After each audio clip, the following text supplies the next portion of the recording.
When I feel all alone and my heart needs to heal, and all hope from me is gone, and this life seems surreal. There's no one by my side. I feel time's out of place, yet in you I confide, I call you. There's been nights that I cry for your love and embrace, yet still hope cannot die. I hear you. Oh Allah, I know you'll answer. Do you hear me as I call? I'm in need of you, my master. Will you raise me as I fall? Oh Allah, I know you'll answer when I stand for you and pray. I'm in need of you, my master, as I raise my hands and say, وما لي لا أبكي أرى نفسي تخادعني وأيامي تخاتلني. الله فما لي لا أبكي لخروج نفسي ولظلمة قبري.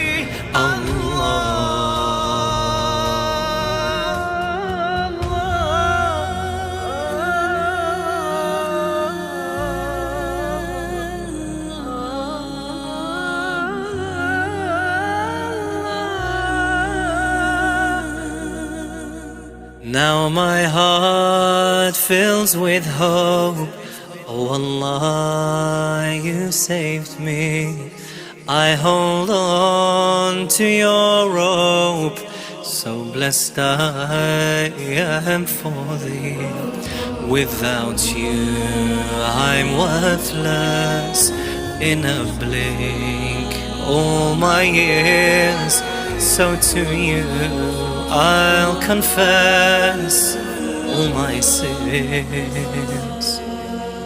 So I'll raise my hands high, my head bowed, shedding tears, and I know as I cry it begins.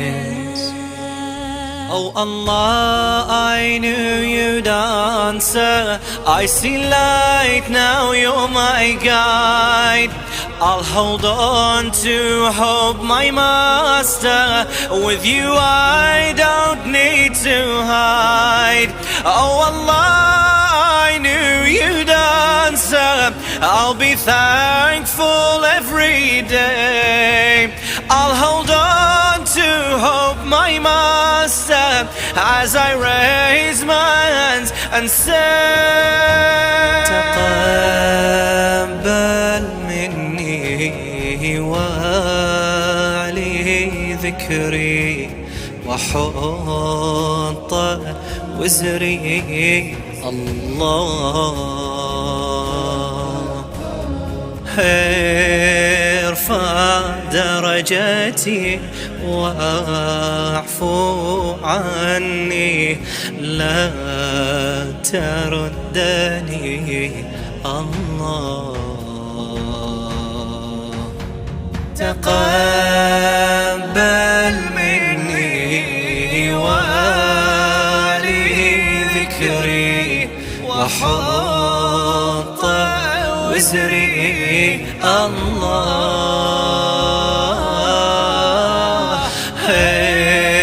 ارفع درجتي واعفو عني، لا تردني.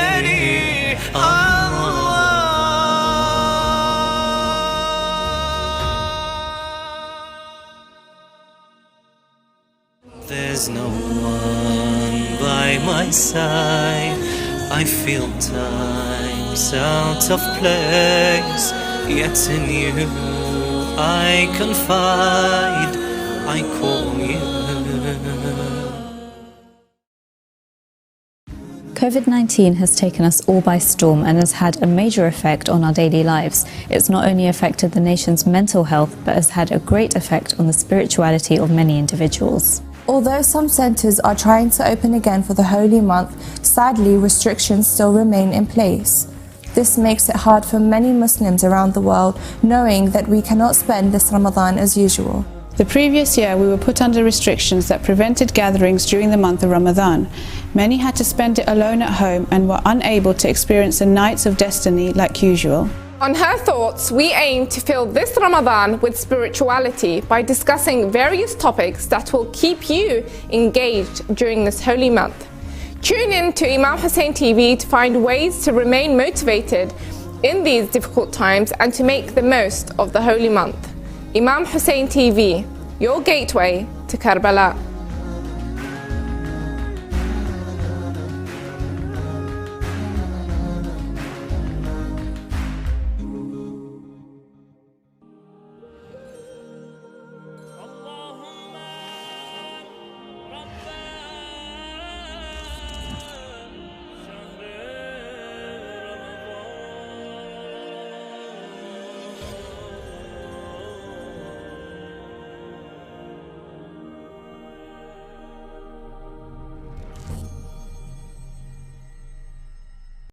شهر رمضان الذي أنزل فيه القرآن, the holy month of Ramadan in which the holy Quran was revealed. Just over 1,400 years ago, the Quran descended upon the heart of the Holy Prophet Muhammad, peace be upon him, his family. But how much can we relate to the Quran in the 21st century? How many of us delve deep into the Holy Quran? How many of us have found economic, political or social answers within the Holy Quran? Ask many Muslims, which book do you revere the most? They'll say the Quran. But there are some wonderful topics within the Holy Quran. And would you believe, topics that relate to our life in 2021. Join me every night in the holy month of Ramadan as we explore together the topics covered within the Quran. Topics related to social life, spiritual life, ethics, as well as theology, and which can relate to Muslims and non-Muslims alike. Live and exclusively every night on Imam Hussein TV.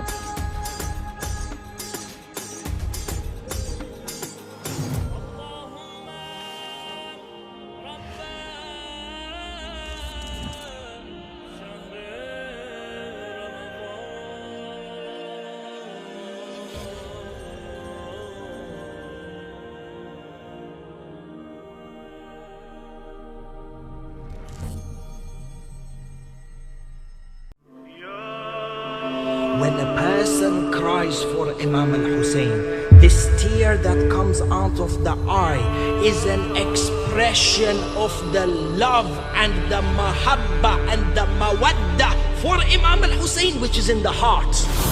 Therefore, the tear is an expression of this firmly deep-rooted love that lies in the heart. Allah subhanahu wa ta'ala has made the emotion of love so powerful in that if it is manifested through a tear, this tear has the potential to cause revolutions that will cause earthquakes and bring the thrones of the tyrants crashing down to ash and dust.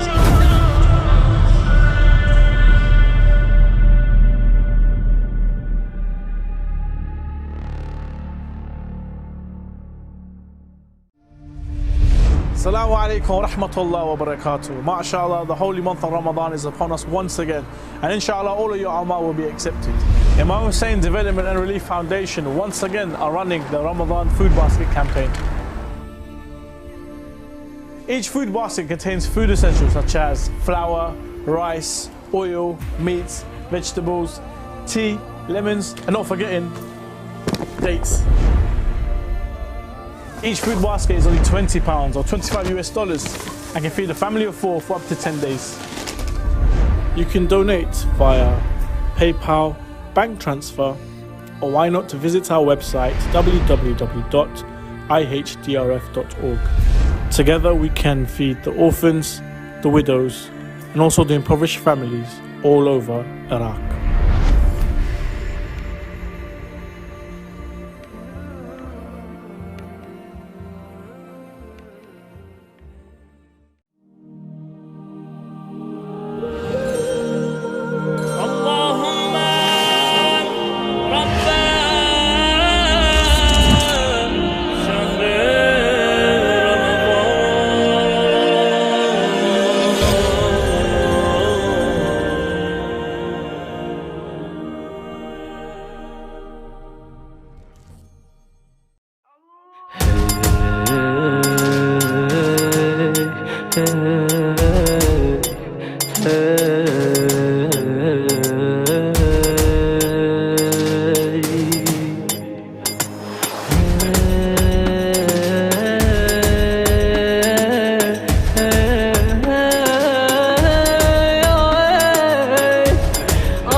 Assalamu alaikum wa rahmatullah. Male hijab is hardly ever discussed in our communities. Always when we discuss hijab, you'll always find a group of people advising the sisters on hijab or bashing the sisters on hijab. And hardly ever do we see discussions about the men's hijab. And sometimes the male hijab is what leaves a lot to be desired. Because although the male's hijab seems to be a lot easier than the hijab that our sisters wear, we still find that some of us are lacking in our understanding of maintaining that male hijab. I'm sure you'll all agree with me that growing up in our communities and growing up in our mosques, more often than not you'll hear lectures which are telling the ladies, make sure you're wearing proper hijab, don't let a single hair out of your hijab. Why are you, for example, becoming lazy in the way you're wearing hijab? Why is your hijab this? Why is your hijab that? Okay, but how about the hijab of the male? Because the reality is that if we're going to build a community, a moral community, there's going to be responsibilities which have to be there for the males and the females to work together to build that moral community. If I'm going to come and lecture all the females in the community and tell them, do you know about the hijab of Fatima al-Zahra alayhi salam? Do you know the hijab of Sayyidah Zainab alayhi salam? And then they're like, well, why don't you discuss with the guys about the hijab of Rasulullah sallallahu alayhi wa alihi, or the hijab of Amir al-Mu'mineen alayhi salam? Someone's like, what do you mean the hijab of Amir al-Mu'mineen alayhi salam? Are you telling me that Imam Amir al-Mu'mineen alayhi salam used to wear a hijab? When we come to therefore discussing hijab, the first area God discussed hijab was in relation to the males. But the way we make it sound within our discussions, which in reality at times has put many ladies, put them off from wearing hijab. Why? Because they're like, if God in the Quran has discussed the male hijab first, why is it that you only talk about the female hijab in the lectures? Why is it that we focus so much on the female hijab in the community, or female modesty, let's say, and we don't talk about male modesty? At the end of the day, we have a responsibility with our clothing, and the sisters in our community have a responsibility with their clothing. But we have a responsibility with our social behavior, and they have a responsibility with their social behavior. Unfortunately, in the Muslim community, you'll find that many people stress on the female and her modesty, and the female and, for example, her bashfulness, the female and her shyness, the female and her clothing, without much mention of males in the community and their hijab or their clothing. You may have seen sometimes, even on social media, you look at a friend of yours, and on his account, you're like, that's not the way that I'm meant to dress as a Muslim. If at times you may find someone who's not wearing anything. If a sister in the community, for example, did that, straight away we'll be attacking. But when somebody, for example, poses without their top on social media, you'll find guys will be like, bro, you look buff, bro, you look amazing, bro, wow, you look hench, bro, have you been going to the gym? The clear contrast is unfortunate. But when you look within the Holy Quran, you find that Allah subhanahu wa ta'ala not only addresses male hijab first, but Allah subhanahu wa ta'ala from the outset makes it clear that both the male and the female are on the same spiritual journey. We're not looking at males as higher than females or males as being spiritually greater than females. If you look, for example, my dear brothers and sisters at home, look in Surah 33. Let's begin this discussion on how God makes clear that the male humility and the female humility, the male modesty and the female modesty, the male protection of private parts and the female protection of private parts are all part of the religion of Islam. You don't just focus on the female. Look in Surah 33 of the Quran, verse number 35. Bismillah ar-Rahman ar-Rahim. إن المسلمين والمسلمات والمؤمنين والمؤمنات والقانتين والقانتات والصادقين والصادقات والصابرين والصابرات والخاشعين والخاشعات والمتصدقين والمتصدقات والصائمين والصائمات والحافظين فروجهم والحافظات والذاكرين الله كثيرا والذاكرات أعد الله لهم مغفرة وأجرا عظيما. Here, this is one of the most wonderful ayahs because it shows us that God isn't saying the Muslim men are the best, nobody comes near the Muslim men, don't talk about the Muslim men. No. The Muslim men and the Muslim women, and the believing men and the believing women, and the obedient men and the obedient women, and the truthful men and the truthful, patient men and patient, humble men and humble, almsgiving men and almsgiving, fasting men and fasting, men who guard their private parts and the woman who guard their private parts. And then it goes on to say, men who remember Allah much and women who remember Allah much, for them has been prepared forgiveness and a great recompense.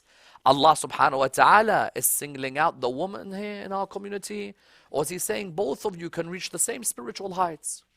Both of you have a responsibility ethically with your private parts. The best of you men who guard their private parts, the areas which are meant to be the parts where a male hijab is observed, and the female has her responsibilities with her hijab as well. And so naturally when we think of male hijab, the first thing that comes into our mind is clothing. What clothing, for example, are we as men meant to wear? And there's an ayah in Surah Al-A'raf where Allah subhanahu wa ta'ala again is not focusing on just female hijab or female clothing. In our communities, what do we think about straight away? We think about the female and her clothing, the female and her hijab. In the Quran, there's this wonderful ayah. I love the conclusion of this ayah, my dear brothers and sisters. In Surah Al-A'raf, Surah 7, verse number 26 of the Holy Quran, you'll find that Allah subhanahu wa ta'ala opens up a huge section of detail on male hijab, especially in what we are meant to wear, both physically and in terms of spiritually. So if you look in Surah 7, verse number 26, Bismillah ar-Rahman ar-Rahim, Ya Bani Adam. Bani Adam is only females? The children of Adam, are they only females? No. Bani Adam, the children of Adam, can either be male or they can be female. Here, God again is reminding us, don't go to a direction where you single out only the females. Ya Bani Adam, قد أنزلنا عليكم لباسا يواري سوآتكم. We have sent down unto you a clothing that covers your shame, covers your private parts, covers your decency. We have in our discussions in Islamic law, discussions concerning the awrah. Correct? You sometimes hear that this is your awrah. There's a certain area where different jurists give different opinions, but that area is meant to be covered. How many times have you prayed Salat al-Jama'ah? And as you're going down and there's someone in front of you, you see unfortunately the whole of their backside.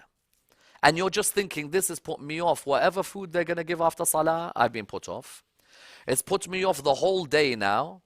Every time I'm going down into ruku', this person, mashallah, the sun is shining from them. Then every time I go down towards sujood, this person, and what they're doing, they're scampering. So you'll see them because they know there's a problem. Because especially with the type of jeans that us guys wear, speaker included, the type of jeans that us guys will wear, sometimes those jeans are designed in a way where they're just going to be dropping. Sometimes, I remember at school, there was a generation that honestly, I don't think they ever checked the waist size of the jean, because the jeans used to come literally they used to come like below the thigh. I don't know if in prisons, if you had your jeans down that much, if that was giving a hint to other prisoners. But one thing I do know is that there was a certain culture in certain societies where they'll walk around and you're like, bro, can you just lift the jeans just a little? Because it's not a nice sight for the eyes.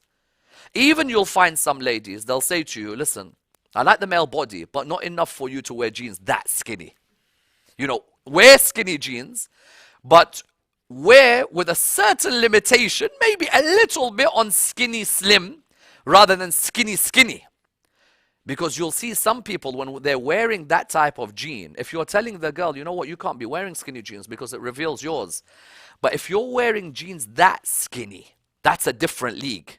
And I'm not going to deny, sometimes those jeans, they look amazing. But sometimes when it's coming to a sense of respect and salah and going to the mosque, you're looking at yourself and you're like, you know what, best make sure that I'm wearing a long top, because every time I'm going down, those jeans are going down with me. Allah subhanahu wa ta'ala says, Bismillah ar-Rahman ar-Rahim, Ya bani Adam, قَدْ أَنزَلْنَا عَلَيْكُمْ لِبَاسًا يُوَارِ سَوْآتِكُمْ.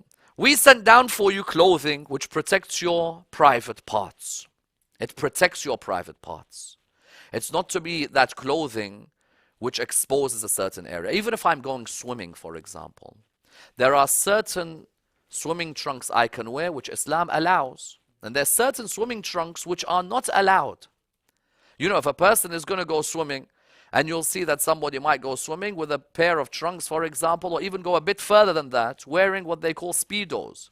If you wear the speedos, then those speedos that you're wearing are not necessarily going to fall into the category. Yes, someone says, Sayyidina, I'm protecting my private parts. A person can use their imagination and realize what is going on in your private parts. If you're going to be wearing something like that, that is not hijab, even though someone is protecting their private parts. Because someone can say here, libasan yuwari, so I am protecting my private areas. But for us, no. There is still a recognition of an awra. And that's why you'll find that unfortunately, within our mosques, if a person comes to salah, if I look at Yasser, for example, now look at Yasser. Yasser is a prime example of somebody who's wearing a dishdasha sitting in front of me. I'm not saying that the dishdasha has to be worn 24/7. But at least when he's coming to the mosque, for example, you're not going to be worried, are you, about, for example, your jeans falling. But if you're not wearing a dishdasha, how worried are you? Aren't you sweating sometimes? So what happens is that sometimes a person is literally thinking, and they're not comfortable. Subhanallah, as a human being, even the person whose jeans are falling still thinks of putting them back up. It's as if you're programmed as a human being to recognize that as a man, there's a certain amount of modesty that I have to observe. Because what are these discussions of male hijab or female hijab? Islam, as a way of life, is trying to regulate a system where we respect ourselves as well as other people. That's it. If you believe that you have a system for doing it, follow your system. Islam, one of its ways was that a person realizes that the private parts, there's a certain section, let's say above the belly button, just above the belly button, and just below, for example, the private areas towards the knees, that section over there, let's say that is an area that has to be covered, an area that has to be protected. How many people mention this about the male's hijab? It's as if our brothers or us guys, if we want to go anywhere, we're allowed to get away with it, while our poor wives are standing in the corner of the sea or the corner of the beach. And that's why some people, when they look at Muslims, they're like, we don't understand you guys. You've gone out for a day out. The guy's wearing shorts and his missus is covered up with 3 layers. What's going on over here? There's no doubt that the female body is a billion times more attractive than the male. But at the same time, there is a recognition in this ayah of the Quran that Ya bani Adam, not O Nisa and Nabi, Ya ayyatuha Nisa. No. Ya bani Adam, qad anzalna alaykum libasan yuwari sawatikum. warishan. But we don't also want you to reach a level where you think that the clothing that you wear is clothing that shouldn't beautify you. Rish, what do we mean when we say rish? A rish, or the feathers, or that which adorns. You know, you see these birds and they wanna show their beauty, don't they? And so what you have here is the idea of warishan, is that the clothes are meant to beautify you as well. Well, sometimes you might see a Muslim who's like, brother, I want to maintain my male modesty. And you're maintaining your male modesty, but you're looking in behdal as you're walking out of that house, true? You're looking in absolute mess. There's no harm a person wearing clothing that beautifies them, but within limits. Within limits. I, for example, may see something which I really want to wear. It beautifies me, but there's a limit to what I'm allowed to wear. There may be certain things, even in the fashion world today, you might see certain things where you might see a top and it's got like 23 holes in it. It's a nice top, it might look cool, but the problem is if someone's nipples are sticking out of that top, that is not something which is seen as being the modesty that we're expecting. And that's why sometimes you hear concepts called libas al-shuhra. Libas al-shuhra might be that which completely stands out of the norm, which brings too much attention onto yourself. That is also part of male hijab. That yes, I can wear something which is cool. Listen, I love to see the pieces out there. I want to look at what Vuitton has. I want to look at what Prada has, what Saint Laurent has. I want to see what these designers have. But sometimes, even I will look at some of these garments and say to myself, I can't be wearing that. It's just not right if I'm wearing that. So therefore, Allah subhanahu wa ta'ala in the Quran said, Ya bani Adam, قَدْ أَنزَلْنَا عَلَيْكُمْ لِبَاسًا يُوَارِ سَوْآتِكُم. We said for your clothing, well, you got to protect your private parts, okay? And what? Warishan, that which beautifies you. But what's the best libas that you could wear? وَلِبَاسُ التَّقْوَى. Is there any hijab company called Taqwa? There isn't. Libas al-taqwa is not the clothing only. It's your mannerism with what you're wearing. It's your akhlaq with other people. Hijab in itself, there could be a hijab of the heart as well. It's not just the hijab of clothing. You could be a man who wears the best dishdasha ever stitched for mankind. But you could be that same person who's very rude to people. You could be a man who's wearing the nicest dishdasha in the history of mankind. But you could be someone who causes trouble amongst the people.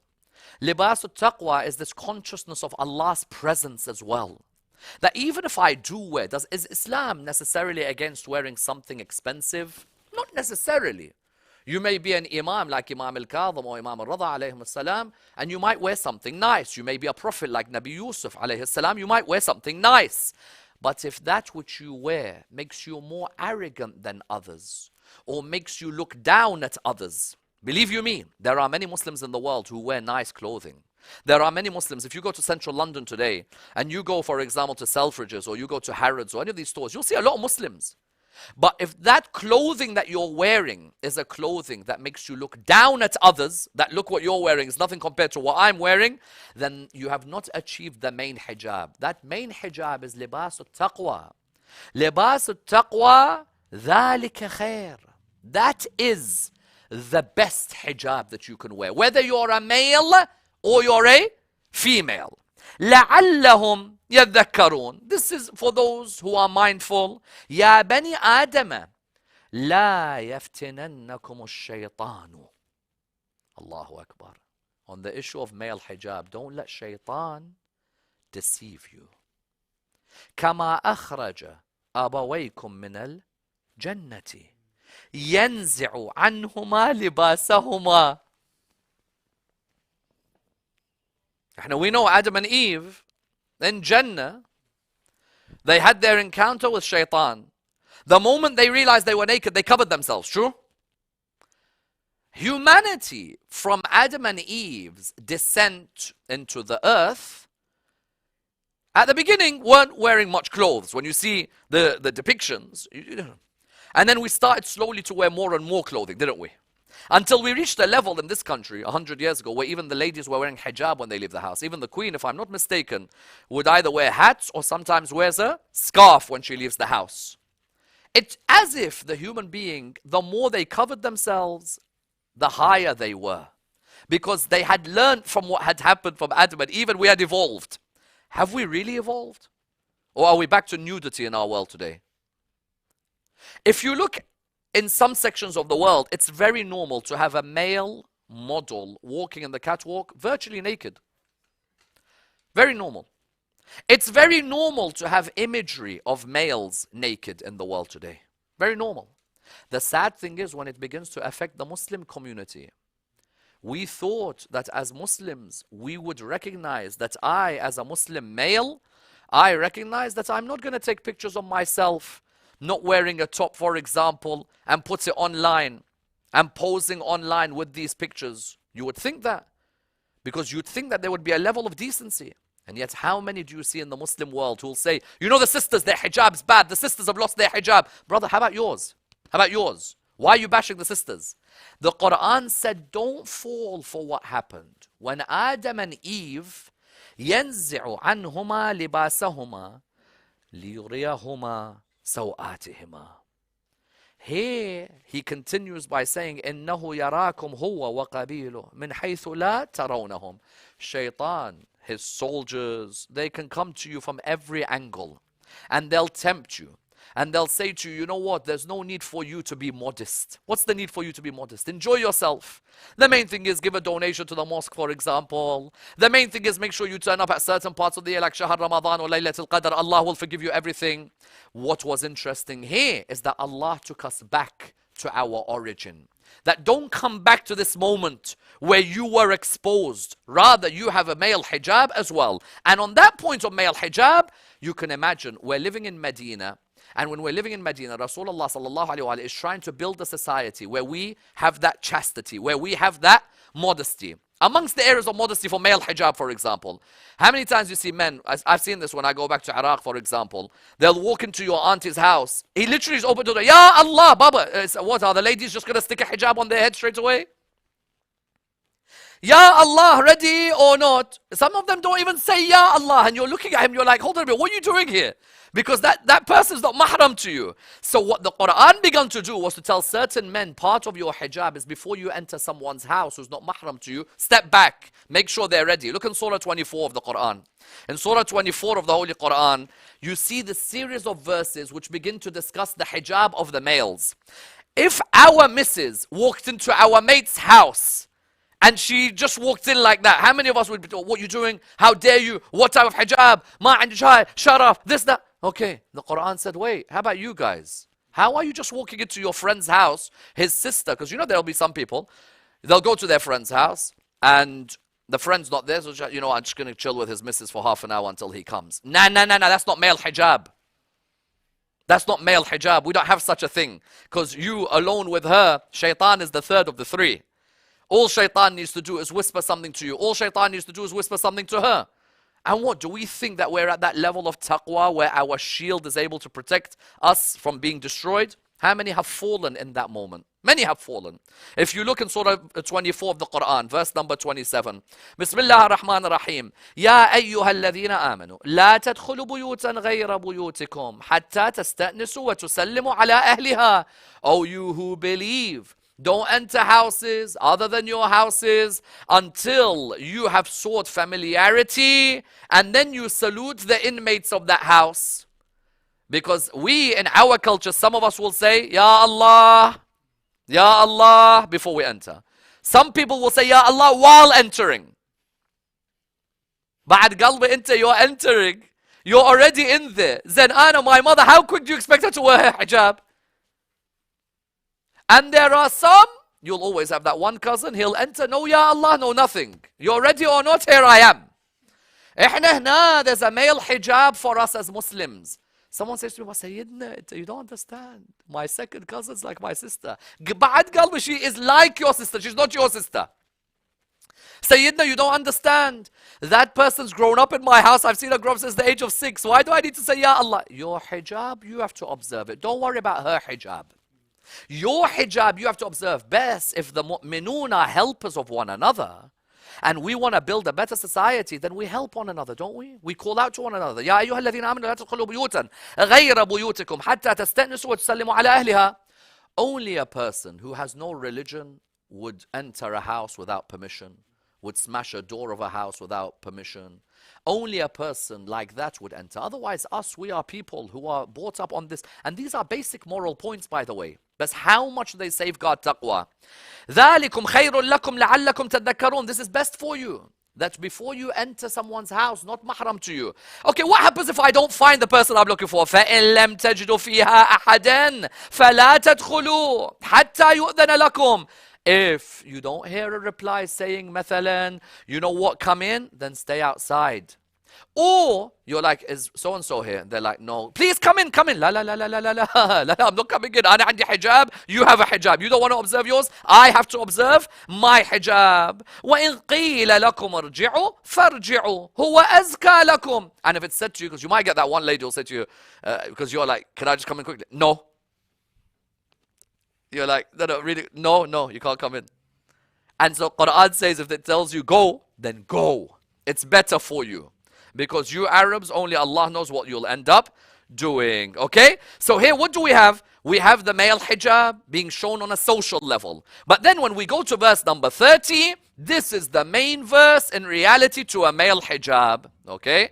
This verse is very interesting. Why? Because the verse after it speaks about female hijab. Do we agree? The verse after it is the most famous ayah about female hijab. But did Allah address male hijabs first or female? Said Murtada, Allah subhanahu wa ta'ala addressed male hijab first or the female hijab first? Male. You agree? The male hijab was addressed first. Why is it then us as Muslim scholars are always talking about female hijab? If you look in Surah 24, verse number 30, قُلْ لِلْمُؤْمِنِينَ. طبعا this verse, I'm telling you, if there's a verse which is difficult to implement in as a Muslim, especially from your youth, it's this one. Let's see if you guys agree with me. قُلْ لِلْمُؤْمِنِينَ يَغُضُّوا مِنْ أَبْصَارِهِمْ. Tell the believing men of your community, O Prophet of God, to يَغُضُّوا مِنْ أَبْصَارِهِمْ, to lower from their gaze. You see a beautiful girl, she walks right across you. Stunning. Would you lower from your gaze or you keep staring? And you can't lie because you're on TV. So you have witnesses from around the world and Allah subhanahu wa ta'ala is watching you.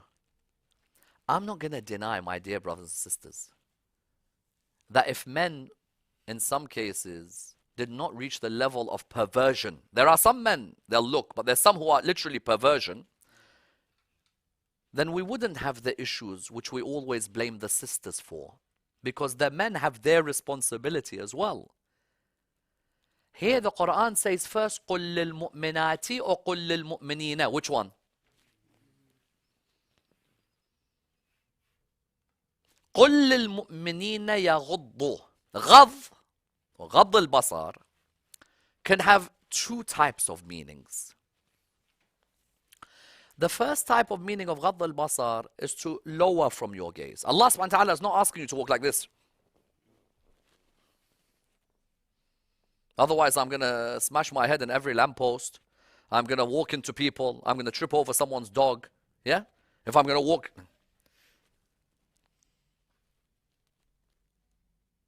يَغُضُّ مِنْ أَبْصَارِهِمْ. On the one level, that min means lower a part of your gaze. يَغُضُّ أَبْصَارِهِمْ or يَغُضُّ مِنْ أَبْصَارِهِمْ. Means that, you know what, just lower it a little bit when you see someone who's not mahram to you. Listen, your missus, you can stare at her 24/7. Someone who's not mahram to you, that's someone's missus, that's someone's daughter, whatever. Lower your gaze a little. Yeah? يَغُضُّ مِنْ أَبْصَارِهِمْ. One meaning is lower. Another meaning is soften your gaze.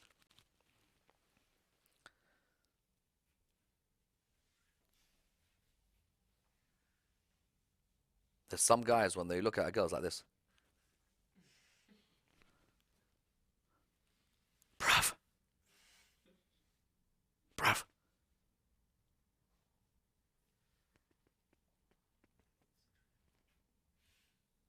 Bruv. this person has virtually, honestly, with his eyes, he's destroyed this girl. With his eye. Where the girl herself, from where she is, subhanallah, you haven't even touched her, but the girl herself feels uncomfortable. Can you imagine? There are some people, the look they give is what? It's like that. Bro.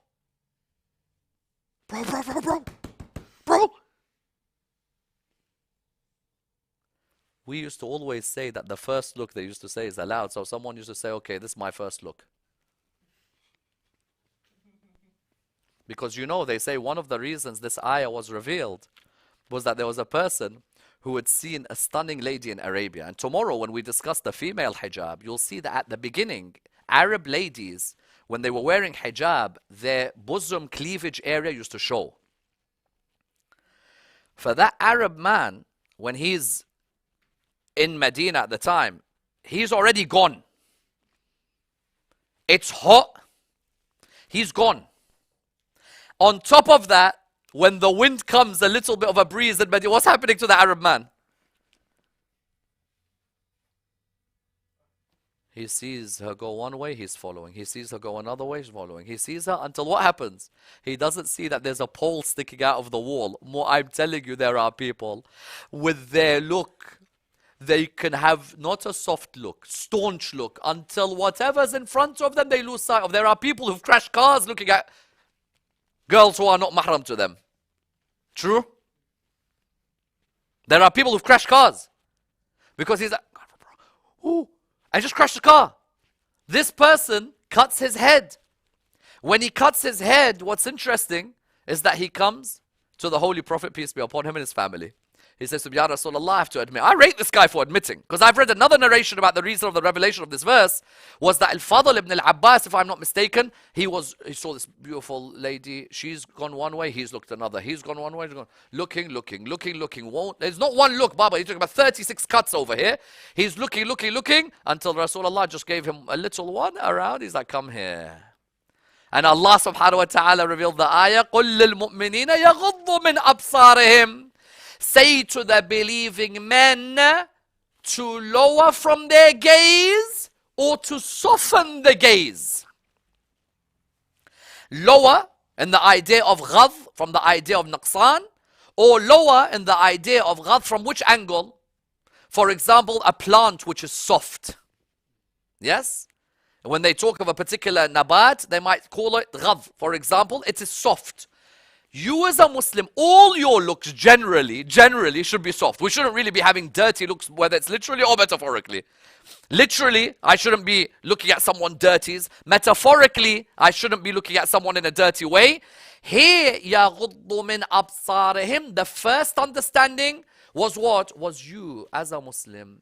Your desires shouldn't overtake your intellect. Your intellect should overcome your desire. If your desire overtakes your intellect, you and the haywan, there's no difference between them. You and the animal, there's no difference between you. But you who've been given al-quwwa al-aqliya, that quwwa al-aqliya is meant to override. Someone says, Sayyidina, but what if I want to see her for marriage? You want to see her for marriage is a different story. For marriage, it's not just one look. For marriage, you could go and chill with her. For marriage, you could go out with her. For marriage, you can even... Sometimes our culture is the problem, not the religion. Our culture gives you a headache when you want to see a girl for marriage. We'll show you her picture, but we're going to zoom out, zoom in. We'll take it from a certain angle. Baba, what am I seeing for the love of God? A picture of a prophet of Allah. All I want to see is this. No, our daughter doesn't give her pictures away. Our Facebook account. Wallah, I'll show you the Facebook account. I'm trying to show you that if you go to Facebook, your daughter has more pictures than most.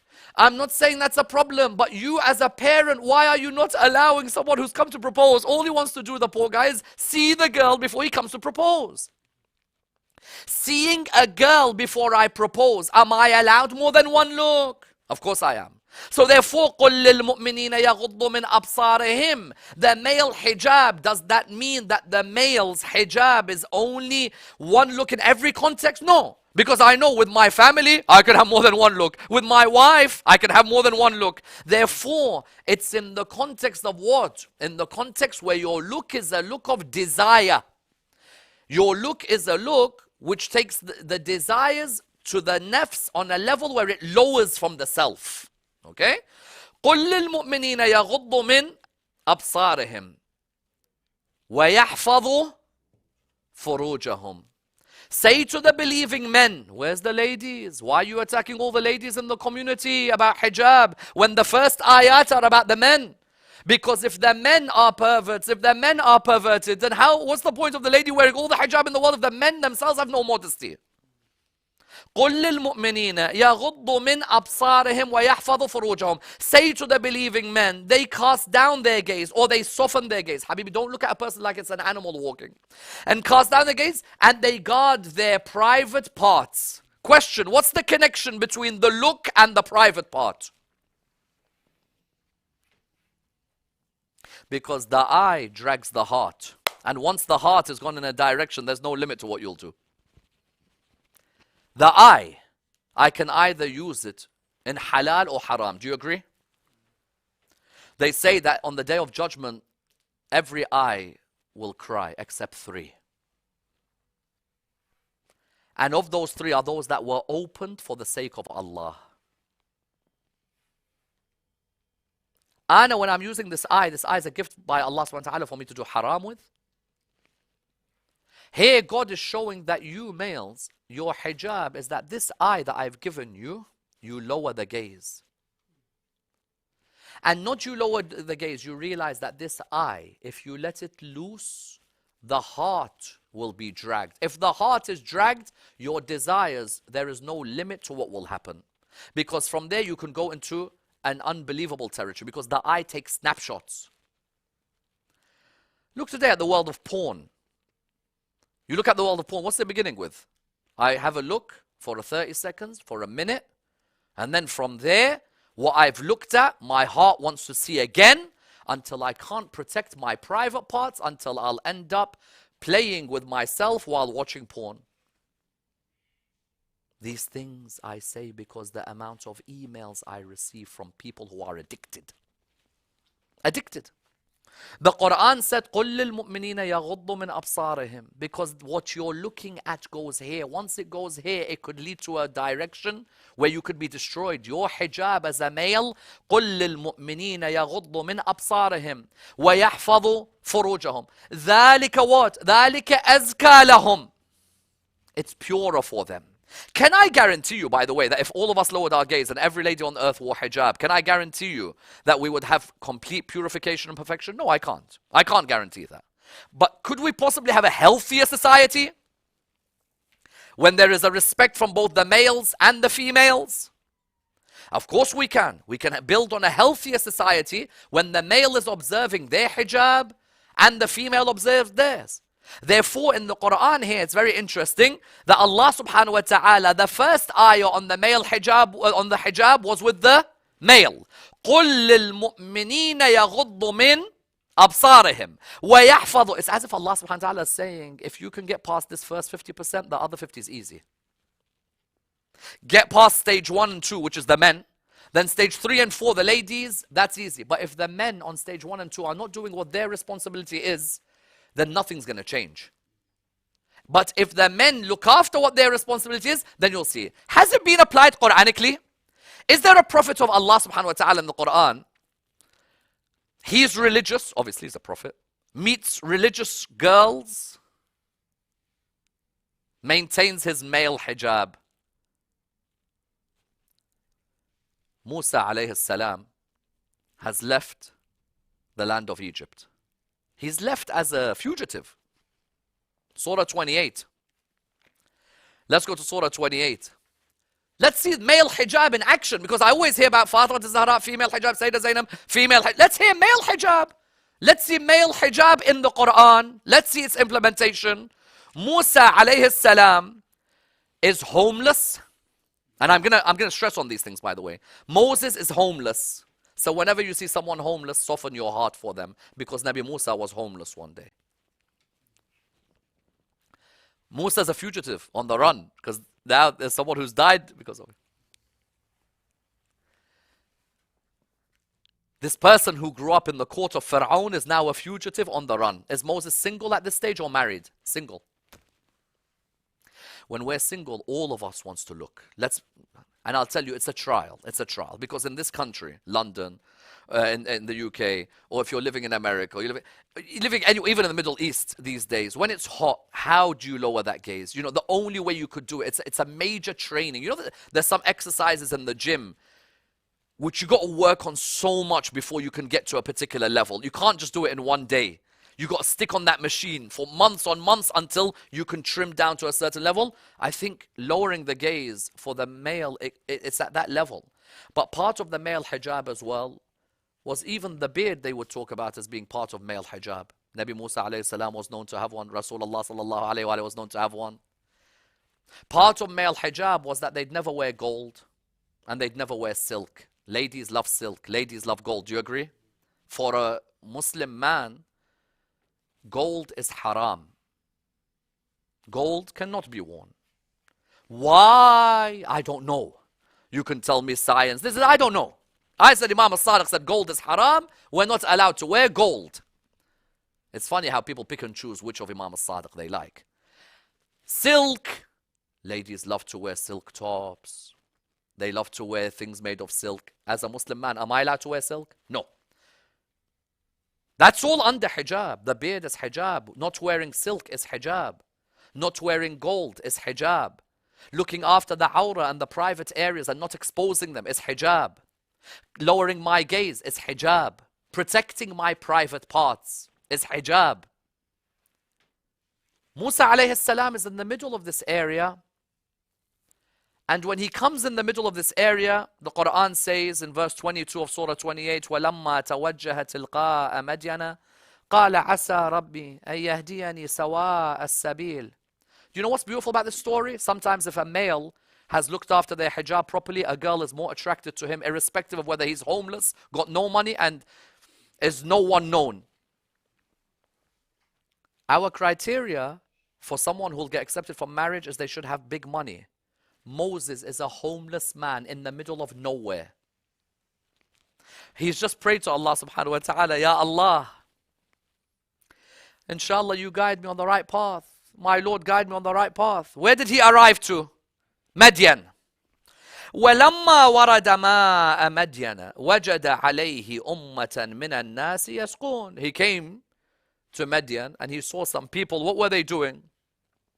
They were watering their flocks. وَوَجَدَ مِن دُونِهِمْ. Who did he see next to them? He saw امرأتين تذودان. He saw amongst them two women who were holding back. So you can imagine the scene. That it's like, you imagine like an oasis, and there's all these men who are, you know, acting so-called macho. I'm going to get mine. Baba, you can see there's two ladies. What's interesting here, Moses sees them. Someone says, Sayyidina, I thought you can't look at ladies. La, you can look, but not with a look that is a look of temptation and desire where you virtually are destroying that lady just by staring at her like this. It's not haram to talk. Listen, I'm at work, I'm going to talk to a lady who's a fellow colleague, for example. It's not haram. It's the intention behind the look. وَوَجَدَ مِن دُونِهِمْ امْرَأَتَيْنِ تَذُودَانِ قَالَ مَا خَطْبُكُمَا. What's going on here? What's going on? What's happening? He's approached them. He sees there's two ladies. Even as a prophet of Allah subhanahu wa ta'ala, he has a responsibility. If he sees any form of oppression, he goes to speak. Why are these two ladies in our community? And you see the problem sometimes in our community, especially where we grew up. You either went out with a girl or you couldn't even speak to a girl. There was nothing in the middle. So you either had people who went out with a girl, or you had people who never in their life chatted to any girl. Musa alayhi salam is showing you, Baba, male hijab is not one extreme or the other. I'm not telling you when you see a girl, oh, I can't look at you, don't talk to me. Nor am I telling you take every girl out in the whole world. What we're saying is that if there are girls or there are sisters, there are ladies in our community, male hijab dictates a certain amount of bashfulness and respect, what we call haya, when we talk to somebody. True? What did they say? قالتا لا نسقي حتى يصدر الرعاء. We can't take any water until the shepherds take their sheep away. وأبونا شيخ كبير. Are they having a conversation? Yes, they are. Does that mean male hijab means I can't talk to a sister in the community? Maybe. Look, maybe there are certain traditions which may say you shouldn't start off the conversation, this and that. But here, Moses, alayhi salam, with two sisters, with two girls in the community, just talking. فَسَقَى لَهُمَا. He said, you know what? You're telling me the men, none of them have shown courtesy and chivalry to you? He said, no, none of them. فسقى لهما ثم تولى إلى الظل فقال ربي إني لما أنزلت إلي من خير فقير. He went to a corner. My Lord, what you've sent down unto me is good. I still stand in need. They, according to one narration, went home to their father. Dad, he's like, how did you guys get this water back? You know what? There's this man, he came with us. Man? You two are wearing hijab. Yeah, he wore hijab as well. How? On our way to the house, we wanted to talk to him and to guide him how to get home. He said, because I'm not mahram to you, I have to wear hijab. I have to observe my hijab. Wear hijab means a cloth? No. You get some pebbles, flick them in front of me in the direction towards the house. Let's keep it at that. We don't need to go any further. We've already introduced ourselves. Courteous. I've helped you out. We'll go to your house. One opinion was then, another opinion was no. When one of them then told the dad said, okay, go back and collect him when he came back alone with her. Because for us as males, look, when you're alone with the opposite gender, everything's going through your head. Especially if you've really wanted to go out with this girl, but you also have a hijab to observe like she does. And that hijab is not just a clothing. There has to be a certain modesty and make sure you don't do haram. فَجَاءَتْهُ إِحْدَاهُمَا تَمْشِي عَلَى اسْتِحْيَاءٍ. I love this line. One of the two girls came walking bashfully, istihya. You know, sometimes the one who has no sense of modesty should go, ما يستحي. True? هذا ما يستحي. عمار نخشواني ما يستحي.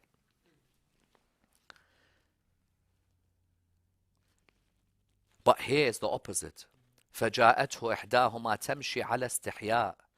One of the two women came and she was walking what? Bashfully. There was a real haya about the way she was looking after herself, the way she was walking, the way she was talking. But she fell in love with him not because of the fact that he's a prophet. She hasn't got a clue. But because she saw his male hijab was at a level of perfection. There was chivalry, male hijab, chivalry, respect, a form of honor. قالت إن أبي يدعوك ليجزيك أجر ما سقيت لنا. My father has invited you so that he can recompense you. He can give you back for the water that you've given to us. The next verse says, قالت إحداهما. Now the girl, because she's seen a male in the community who has that modesty, has that decency, she wants him for marriage. Number one, can a girl ask for the guy's hand, or can only the guy ask for a girl's hand in Islam? It could go for the guy asking for the girl, it could be a girl asking for the guy. Number two, does she care he's homeless? Does she care that he's on the run? She's seen that maybe he's accused of a crime he hasn't committed. Or maybe the fact that he doesn't have a house because there's certain circumstances dictating why he could not have a house, for example, just now. She looks at her dad. قالت أحداهما يا أبتي. You know that ta in ya abati? You can't just translate that as, oh my father. That ta is for hub, for takreem. Oh my dear father. قالت يا أبتي. استأجر. Employ him. إن خير من استأجرت قوي أمين. قوي أمين. إن خير من استأجرت له قوي يل أمين. The alif lam here is saying what? Employ him, because he not is strong and is trustworthy. He is the strongest I've ever seen. And he is the most trustworthy. Her dad says, why strongest? He said, because I've never seen anyone carry water like that. We know Nabi Musa alayhi salam, you don't mess with the size of his arms. Yep. And why was he trustworthy? Because dad, I'm your daughter. he could have exploited me. He could have done haram with me. He could have done anything he wanted if he didn't have that hijab, that modesty. But dad, he brought me to the house full of respect. The dad straight away said, you want to marry him? She said, I do. Moses, no money. Moses, no house. The dad found within him male hijab. He said, that's a decent human being, I want him. In our community, even if someone has got good hijab, good manners, good decency, you'll still find people putting 65 conditions before the person gets married in some cases. So what did the dad do? قال إني أريد أن أنكحك إحدى ابنتي هاتين على أن تأجرني 8 حجاج. I want you to marry one of these 2 daughters of mine. You worked for me for 8 years. فإن أتممت 10 فمن عندك. If I heard that, of course, from my father-in-law, that he says, listen, you can marry my daughter, but you go work for me for 8 years, I'll tell you the honest truth, I'll run away. Because, you know, looking at your father-in-law for an hour is enough, but to think that I have to sit with him for 8 years every day. But he didn't make the caveat, وَمَا أُرِيدُ أَنْ أَشُقَّ عَلَيْكَ. But I don't want to make life hard for you. سَتَجِدُنِي إِنْ شَاءَ اللَّهُ مِنَ الصَّالِحِينَ. You'll find me as one of the righteous people. The one interaction of beautiful male hijab with beautiful female hijab led to a man who talked to Allah and destroyed the most arrogant emperor. The fruits of understanding hijab as a male, only Allah can reward. For there are many traditions that say, look at my creation, that servant. While his desires are guiding him one way, he's doing this just for me. Someone says, Sayyidina, but how do I master this? So I'm going to go back out in London, I'm going to get in my car, I'm going to go back out in London on a sunny day in the summer, or I'm on holiday. How do I master this? Sometimes, as I said, even if you take a pause, that 1 split-second moment, and you ask yourself, what benefit am I gaining from this? Is there a reality to even this person I'm looking at? Is this person suited for my lifestyle, etc.? Is this the way I should look at another human being? Am I looking at a human? Am I looking at an animal? Take a pause. With training, you may get to a level that's better. Azka, khair. It's a level better than the worldview that you had before. Therefore, in our communities, let's stop bashing every lady in the world when it comes to hijab and maybe focus more on the male hijab. Wassalamu alaikum wa rahmatullah wa barakatuh.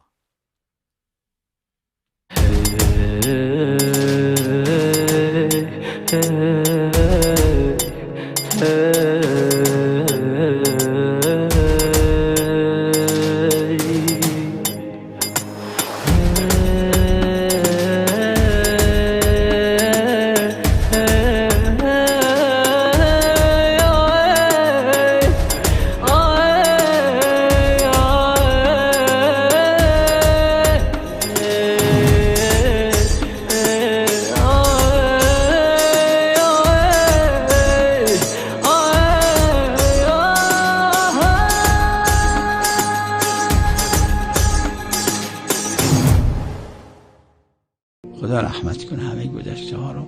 پدر ما رحمت الله علیه گفتن تو خونشون روزه بوده، یه وبایی اومده بوده که اون وقت گفتن بعدی که تموم شد معروف شد که 1/3 اهل شهر تو وبا مردن. حتی اون غسالی که غسل میداد اونم وبا گرفت. اونی هم که نماز میت میخوند اونم وبا گرفت. دیگه مرده ها موندن، نه کسی غسل میداد نه کسی دفن میکرد. اونی که دفن میکرد مرد که خودش این مزید وبا شد. اون کوچه میگفتن تو این کوچه خونه ای نبود که 1 2 تا 3 تا جنازه ازش داشت. اشاره کردم به یه خونه یادم، گفتن این خونه همشون مردن.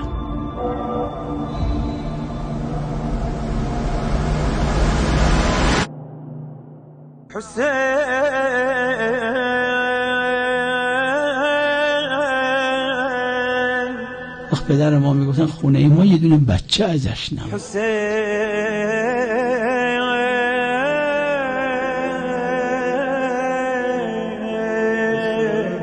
سعی کنید تو خونه هاتون روزه امام حسین بذارید. یه اتاقم که دارید اجاره کردید، در هفته 1 ساعت روزه بذارید. این روزه باب خیره، کلید موفقیت دنیا و آخرت. اگه برای دنیام باشه روزه بذارید تو خونتون بخونید. نگید توان نداریم، نگید نمیتونیم. خونتون رو بی روزه نذارید. عجلم نکنید. نخواهید یه روز که روزه خوندید فردا همین مشکلاتتون اصلاح بشه. کلید سعادته.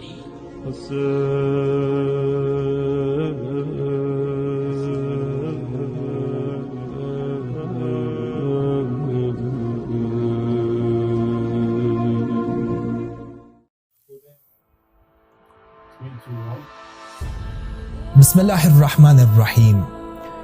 During this blessed month of Shahr Ramadan, we at Imam Hussein Development and Relief Foundation are looking to provide food baskets for families living in poverty in and around the blessed city of Karbala. Each food basket contains a variety of essential food supplies that is sufficient to feed roughly a family of 4 for just about 10 days. By donating £20 per food basket, you can play a role in ensuring that nobody living in the city of Imam al-Hussein ever misses an iftar due to poverty. Contribute today and play a part through our website at www.ihdrf.org, or follow us for updates on this campaign for Shahr Ramadan through our social media.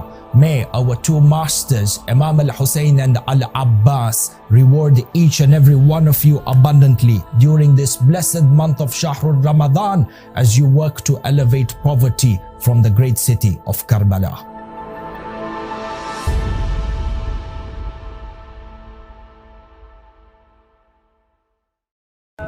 Karbala is the home to Imam Hussein alayhi salam, as well as Imam Hussein TV. Millions come to Karbala every year, and we bring Karbala to millions. Imam Hussein Media Group is a crowd-funded project that does not generate any sales or profit. That's right, we do not make any money or profit, but solely rely on your generous donations to help bring you Karbala.